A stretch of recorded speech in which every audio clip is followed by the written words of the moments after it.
예, 시황맨의 주식 이야기 오늘의 증시 브리핑 시작하겠습니다. 오늘 증시가 좀 빠졌는데 또 금리가 이슈가 됐습니다. 그러니까 미국의 소비자 물가 지수가 되게 높게 나왔죠. 소비자 물가 지수 굉장히 높게 나오면서 투자자들이 금리 인상 폭이 아무래도 좀 커지겠구나. 실제로 그 은행들이 이 결과 보고 나서 코멘트하는 걸 보면 금리 인상 횟수를 당초 전망보다 상향 조정하는 곳들이 늘었거든요. 뭐 대표적으로 골드만삭스 이런 데선 5번 정도 생각했다가 이제 7번으로 올리고, 또 일부에서는 0.25%씩 올린다 이렇게 이제 보던 데가 이번에 0.5%포인트 올릴지도 모른다. 그리고 또 일부는 연말까지 심지어는 1.75% 정도까지 금리가 올라갈 수도 있다. 이런 어떤 주장들이 제기가 됐거든요. 그래서 미국의 10년물 국채 금리가 1.6% 넘어가고 2년물 국채 금리도 1.3%를 또 훌쩍 넘어갔잖아요. 네, 이렇게 되면서 또 금리가 이슈가 되면서 투자들을 또 압박을 했고, 근데 그러다가 이제 장중에 좀 밀렸었죠. 이렇게 이제 금리 2년물 금리가 뚝 떨어졌거든요.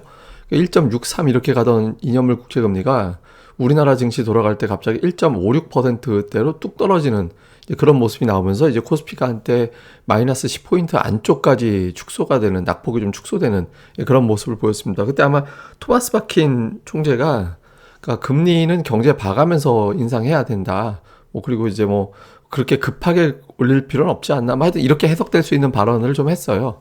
그렇게 되면서 금리가 좀 빠지고, 금리 빠지면서 코스피, 코스닥이 또 낙폭을 줄이는 그런 움직임이 나왔다가 오후 들어서 이제 터졌죠, 뭔가가. 이게 뭐냐면 연준 홈페이지에서 가져온 건데, 그 긴급 회의를 개최한다. 그러니까 이런 내용들이 이제 공지로 올려졌잖아요. 이제 공지를 딱 올려주면서 투자들이 이거 긴급 회의 하는 게 혹시 3월 FOMC 이전에 금리를 바로 올리는 거 아닌가? 또 어떤 조치가 취해지는 거 아닌가? 그래서 루머 같이 돈 게, 이번에 금리를 다음 주 초에 긴급 회의에서 올리고 0.5%포인트까지 올릴지도 모른다. 이런 식의 어떤 해석이 막 돈 거예요. 그런 해석이 이제 돌고, 블룸버그에서 12시, 우리나라 시간으로 한 12시쯤 됐을 때, 이제 연준 입장을 봐서는 그런 건 아닌 것 같다. 연준 인사들이 그 전에 금리를 올릴 정도로 그런 식으로 이야기한 사람들은 없었다. 그래서 좀 약간 부정하는 듯한 보도가 나오기도 했었는데, 어쨌든 투자들 입장에서는 상황이 좀 불편한 상황에서 그 긴급회의가 개최된다라고 딱 하니까 그럼 다음 주에 바로 금리가 올라가나 보다, 이렇게 이제 판단을 할 수밖에 없었죠. 그러니까 그렇게 이제 걱정이 되면서 그때부터 12시부터 반등하던 시장이 그냥 밀려버리는 그런 상황이 연출이 됐잖아요. 근데 이게 제가 거기 홈페이지에서 가져온 그림이거든요. 그러니까 모이는, 그 사람들이 모이는 일정을 쭉 작년도 이제부터 가져온 건데, 이게 네모박스 친 것만 FOMC 정규 회의고요. 나머지는 다 긴급 회의예요, 일종의. 그러니까 되게 잦았잖아요. 그러니까 이게 쭉 만난 건데 그 안에 정규 회의는 몇 번 없잖아요, 오히려. 그러니까 이렇게 긴급히 만나서 이런저런 사안에 대해서 이야기하는 거는 사실 빈번하게 있어 왔거든요. 그러니까 회의 한 번 간격마다 한 3번?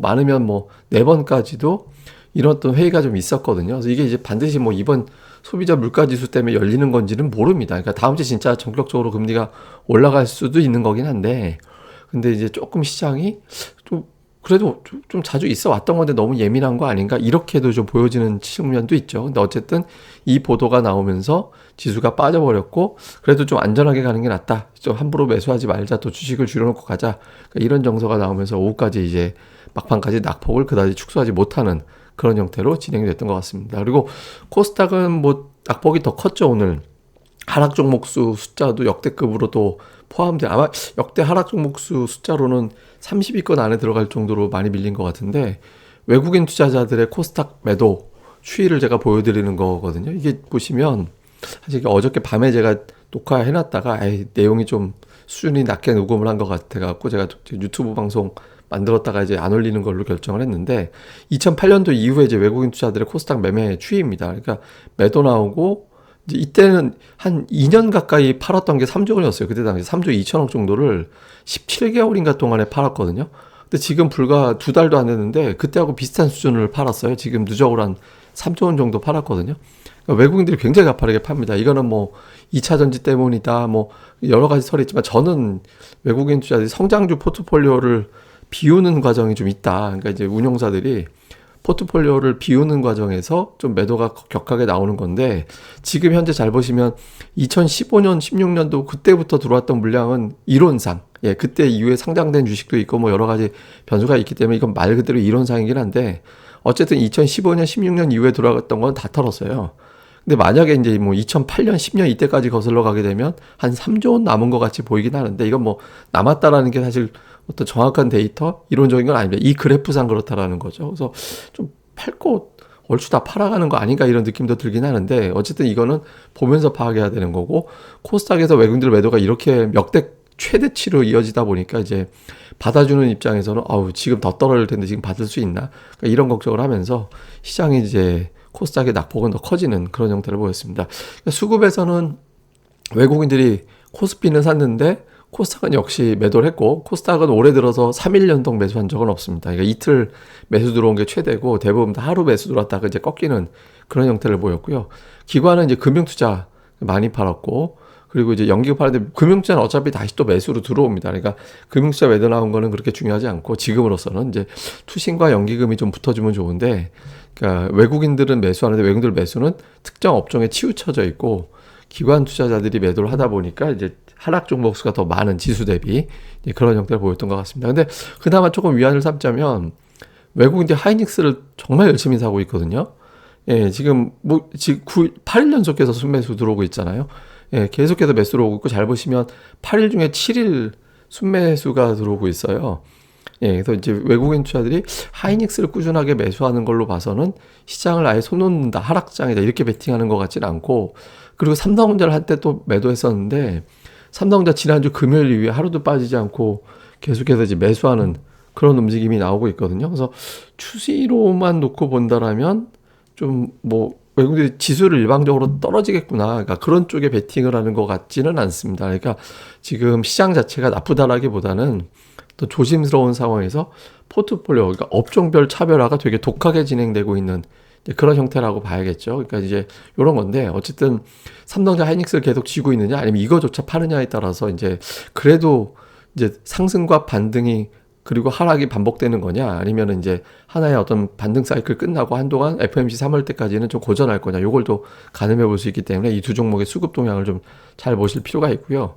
그 다음에 또 하나는 외국인들이 이번 주에 4일 연속해서 선물을 샀거든요.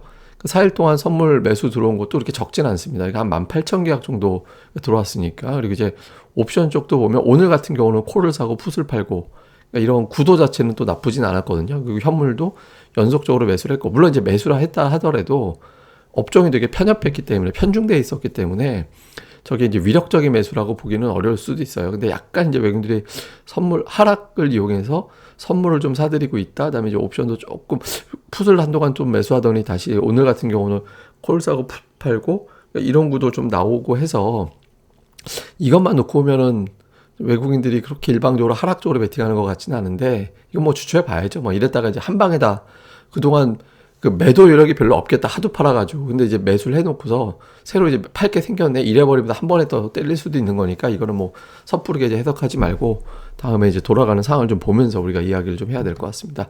자, 어쨌든 이후 이슈를 살펴놓고 보면 금리가 역시 화두가 되겠죠. 근데 제가 이제 금리 말씀을 드리는 이유가 뭐냐면, 10년물도 그렇고 2년물도 그렇고 2019년 수준으로 금리가 올라왔거든요. 그러니까 2019년도 코로나 터지기 전, 예, 그때까지 금리는 복원이 됐어요. 그러니까 여기서 더 올라갈 수 있을까? 지금 경기가 그만큼 좋은가? 이제 이거에 대해서 의구심이 있죠. 근데 하나 걸리는 건 있어요. 국제유가. 국제유가는 그때 60달러대였거든요. 근데 지금 90달러대예요.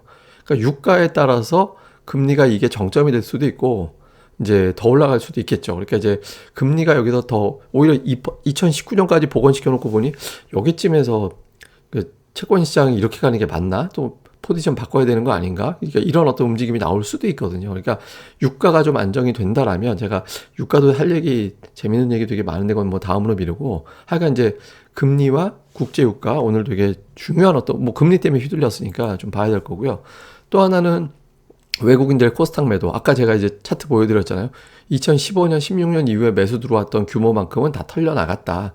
물론 그건 어디까지나 이론과 차트일 뿐이라서 그걸로 이제 예측할 수는 없는 거긴 한데, 어쨌든 예전에 1년 7개월 동안 팔았던 거를, 17개월 동안, 1년 7개월 동안 1년 7개월 동안 매도했던 거를 불과 한 달 반 만에 다 쏟아 부었는데 이제 요 매도 피크가 어디까지 나올까? 그러니까 2015년 6년도 이후부터 들어온 걸로만 치면 한 5천억 안쪽, 오늘 1천억 나왔으니까 4천억 안쪽 같이 보여지고요.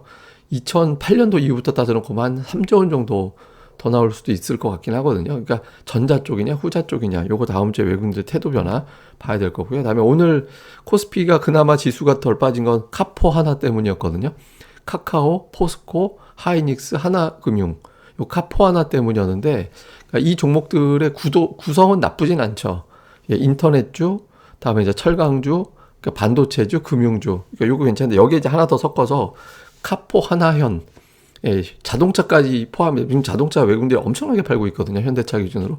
여기에 자동차를 껴주면 시장이 좀 돌아서는 거예요. 왜냐면 자동차가 갖는 의미는 이제 공급망 문제를 끼고 있잖아요. 그러니까 자동차가 여기에 좀 껴들어갈 수 있느냐. 요거에 따라서 이제 시장의 어떤 이슈가 하나 마무리가 될 수도 있거든요. 그 흐름 주목해 볼 필요가 있고요. 오늘 뭐 종목들은 앞서 말씀드렸던 철강금융과 곡물 관련주들이 움직였는데 공통적인 게 뭡니까? 이게 다 인플레이션하고 금리잖아요. 이 종목들 움직이는 힘은. 그러니까 구성이 안 좋아요. 이게 아니라 다음 주에는 이제 전차가 들어가고 뭐 이런 식으로 구성이 돼갖고 봐야 되거든요. 저는 실적이 너무 아까운 종목들이 많더라고요. 실적 정말 좋은데 주가가 이제 못 가고 있는 종목들이 많거든요. 근데 코스닥 수급 때문에 그러는 건데 오히려 그런 종목들은 좀 기회다. 근데 그 기회라는 게 바로 기회는 잡아야 돼. 근데 그 잡아야 되는 게 꼭 지금 잡을 필요가 있나 뭐 이런 고민이 되는 거잖아요. 예, 그러니까 이제 수급을 잘 보고 그런 정도 추려놓고 있다가 이제 수급이 바뀌었구나라고 할 때는 좀 공격성을 띠는. 예, 그래서 지금이 오히려 종목 공부는 열심히 해둬야 될 때다. 그러니까 이 정도로 이제 보시면 될 것 같습니다.